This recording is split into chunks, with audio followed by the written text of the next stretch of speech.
राखी का उपहार। इस समय रात के 12 बज रहे हैं। सारा घर सो रहा है पर मेरी आंखों से नींद गायब है। जब मुझे नींद नहीं आई तब मैं उठकर बाहर आ गया। अंदर की उमस से बाहर चलती बयार बेहतर लगी तो मैं बरामदे में रखी आराम कुर्सी पर बैठ गया। वहाँ जब मैंने आंखें मूंद ली तो मेरे मन के घोड़े बेलगाम दौड़ने लगे। सच ही तो कह रही थी नेहा, आखिर मुझे अपनी व्यस्त जिंदगी में इतनी फुर्सत ही कहाँ है कि मैं अपनी पत्नी स्वाति की तरफ देख सकूं। भैया, मशीन बंद कर रह गए हैं आप। घर को भी आपने एक कारखाने में तब्दील कर दिया है। आज सुबह चाय देते वक्त मेरी बहन नेहा मुझसे उलझ पड़ी थी। तू इन बेकार की बातों में मत उलझ। अमेरिका से 5 साल बाद लौटी है तू। घूम, मौज मस्ती कर और सुन, मेरी गाड़ी ले जा। और हाँ, रक्षाबंधन पर जो भी तुझे चाहिए प्लीज वह भी खरीद लेना और मुझसे पैसे ले लेना। आपको सभी की फिक्र है पर अपने घर को आपने कभी देखा है? अचानक ही नेहा मुखर हो उठी थी। भैया, कभी फुर्सत के 2 पल निकालकर भाभी की तरफ तो देखो।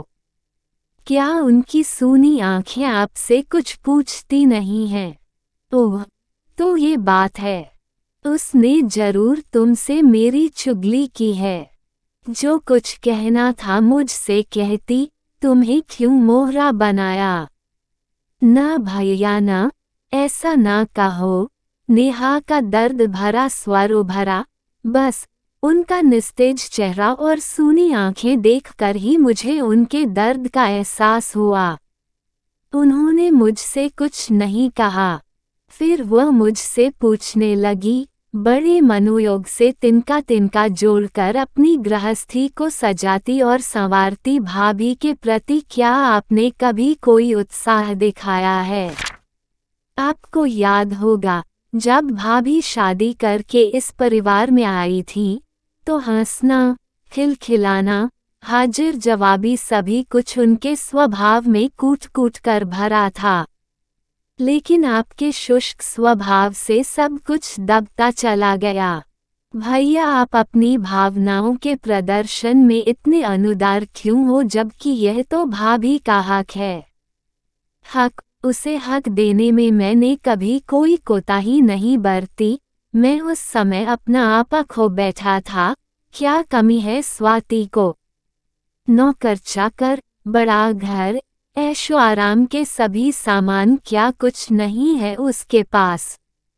फिर भी वह अपने मन की भावनाओं का प्रदर्शन शायद आपको सही लगता हो, लेकिन भैया, प्रेम की अभिव्यक्ति भी एक औरत के लिए जरूरी है। पर नेहा, क्या तुम ये चाहती हो कि मैं अपना सारा काम छोड़कर स्वाति के पल्लू से जा बंधूं? अब मैं कोई दिलफेक आशिक नहीं हूँ, बल्कि ऐसा प्रो हूँ जिससे अब सिर्फ समझदारी की ही अपेक्षा की जा सकती है। पर भैया, मैं ये थोड़े ही न कह रही हूँ कि आप अपना सारा काम धाम छोड़कर बैठ जाओ, बल्कि मेरा तो सिर्फ ये कहना है कि आप अपने बिजी शेड्यूल में से थोड़ा सा वक्त भाभी के लिए भी निकाल लो। भाभी को आपका पूरा नहीं बल्कि थोड़ा सा समय चाहिए, जब आप उनकी सुने और कुछ अपनी कहें। सराहना, प्रशंसा तो ऐसे टॉनिक हैं जिनसे शादीशुदा जीवन फलता फूलता है। आप सिर्फ उन छोटी छोटी खुशियों को समेट लो जो अनायासी आपकी मुट्ठी से फिसलती जा रही हैं। तभी शांत मन से उनका दिल पढ़कर तो देखो, आपको वहाँ झील सी गहराई तो मिलेगी, लेकिन चंचल नदी सा अलहड़पन नदारद मिलेगा। अचानक ही वह मेरे नज़दीक आ गई और उसने चुपके से कल की पिक्चर के 2 टिकट मुझे पकड़ा दिए। फिर भरे मन से बोली, भैया, इससे पहले कि भाभी डिप्रेशन में चली जाएं संभाल लो उनको। पर नेहा, मुझे तो ऐसा कभी नहीं लगा कि वह इतनी खिन्न, इतनी परेशान है। मैं अभी भी नेहा की बात मानने को तैयार नहीं था। भैया, ऊपरी तौर पर तो भाभी सामान्य ही लगती हैं, लेकिन आपको उनका सूना मन पढ़ना होगा। आप जिस सुख और वैभव की बात कर रहे हो, उसका लेशमात्र भी लोभ नहीं है भाभी को। एक बार उनकी अलमारी खोल कर देखो, तो आपको पता चलेगा कि आपके दिए हुए सारे महंगे उपहार ज्यों के त्यों पड़े हैं और कुछ उपहारों की तो पैकिंग भी नहीं खुली है। उन्होंने आपके लिए क्या नहीं किया। आपको और आपके बेटों अंशु व नमन को शिखर तक पहुंचाने में उनका योगदान कम नहीं रहा। माँ, बाबूजी और मेरे प्रति अपने कर्तव्यों को उन्होंने बिना शिकायत पूरा किया, तो आप अपने कर्तव्य से विमुख क्यों हो रहे हैं? पर पगली, पहले तू ये तो बता कि इतने ज्ञान की बातें कहाँ से सीख गई? तू तो अब तक एक अल्हड़ और बेपरवाह सी लड़की थी। मैं नेहा की बातों से अचंभे में था। क्यों भैया, क्या मैं शादीशुदा नहीं हूँ? मेरा भी एक सफल गृहस्थ जीवन है। समर का स्नेहिल साथ मुझे एक ऊर्जा से भर देता है। सच भैया, उनकी एक प्यार भरी मुस्कान ही मेरी सारी थकान दूर कर देती है। इतना कहते कहते नेहा के गाल शर्म से लाल हो गए थे। अच्छा, ये सब छोड़ो भैया और जरा मेरी बातों पर गौर करो। अगर आप एक कदम भी उनकी तरफ बढ़ाओगे तो वे 10 कदम बढ़ाकर आपके पास आ जाएंगी। अच्छा मेरी माँ, अब बस भी कर। मुझे ऑफिस जाने दे, लेट हो रहा हूँ मैं। इतना कहकर मैं तेजी से बाहर निकल गया था।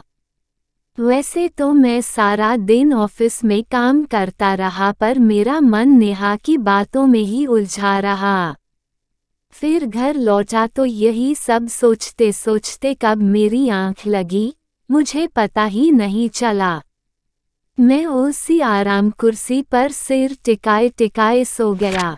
भैया, ये लो चाय की ट्रे और अंदर जाकर भाभी के साथ चाय पियो। नेहा की इस आवाज से मेरी आंख खुली। तू भी अपना कप ले आ, तीनों एक साथ ही चाय पियेंगे। मैं आंखें मलता हुआ बोला। ना बाबा ना, मुझे कबाब में हड्डी बनने का कोई शौक नहीं है। इतना कहकर वह मुझे चाय की ट्रे थमाकर अंदर चली गई। जब मैं ट्रे लेकर स्वाति के पास पहुंचा तो मुझे अचानक देखकर वह हड़बड़ा गई। आप चाय लेकर आए, मुझे जगा दिया होता। और नेहा को भी चाय देनी है, मैं देकर आती हूँ, कहकर वह बैग से उठने लगी तो मैं उससे बोला, मैडम, इतनी परेशान न हो, नेहा भी चाय पी रही है। फिर मैंने चाय का कप उसकी तरफ बढ़ा दिया। चाय पीते वक्त जब मैंने स्वाति की तरफ देखा तो पाया कि नेहा सही कह रही है। हर समय हंसती रहने वाली स्वाति के चेहरे पर एक अजीब सी उदासी थी, जिसे मैं आज तक या तो देख नहीं पाया था या उसकी अनदेखी करता आया था। जितनी देर में हमने चाय खत्म की, उतनी देर तक स्वाति चुप ही रही। अच्छा भाई, अब आप दोनों जल्दी जल्दी नहा धोकर तैयार हो जाओ, नहीं तो आप लोगों की मूवी मिस हो जाएगी। नेहा आकर हमारे खाली कप उठाते हुए बोली।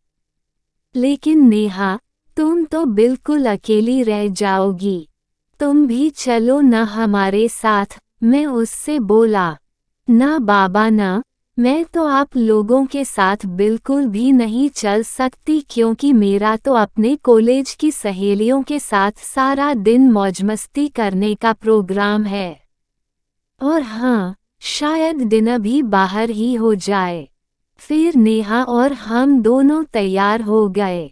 नेहा को हमने उसकी सहेली के यहाँ ड्रॉप कर दिया, फिर हम लोग पिक्चर हॉल की तरफ बढ़ गए। कुछ तो बोलो, क्यों इतनी चुप हो? मैंने कार ड्राइव करते समय स्वाति से कहा पर वह फिर भी चुप ही रही। मैंने सड़क के किनारे अपनी कार रोक दी और उसका सिर अपने कंधे पर टिका दिया। मेरे प्यार की ऊष्मा पाते ही स्वाति फूट फूट कर रो पड़ी और थोड़ी देर रो लेने के बाद जब उसके मन का आवेग शांत हुआ, तब मैंने अपनी कार पिक्चर हॉल की तरफ बढ़ा दी। मूवी वाकई बढ़िया थी। उसके बाद हमने डिनर भी बाहर ही किया। घर पहुंचने पर हम दोनों के बीच वह सब हुआ जिसे हम लगभग भूल चुके थे। बेड के दो सिरों पर सोने वाले हम पति पत्नी के बीच पसरी हुई दूरी आज अचानक ही गायब हो गई थी और तब हम दोनों दो जिस्म और एक जान हो गए थे। मेरा साथ, मेरा प्यार पाकर स्वाति तो एक नव यौवना से खिल उठी थी। फिर तो उसने मुझे रात भर सोने नहीं दिया था। हम दोनों थोड़ी देर सोकर सुबह जब उठे, तब हम दोनों ने ही एक ऐसी ताजगी को महसूस किया जिसे शायद हम दोनों ही भूल चुके थे।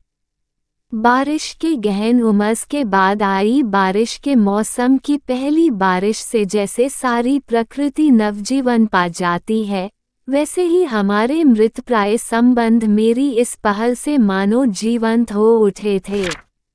रक्षाबंधन वाले दिन जब मैंने नेहा को उपहार स्वरूप हीरे की अंगूठी दी तो वह भावविभोर सी हो उठी और बोली, खाली इस अंगूठी से काम नहीं चलेगा, मुझे तो कुछ और भी चाहिए।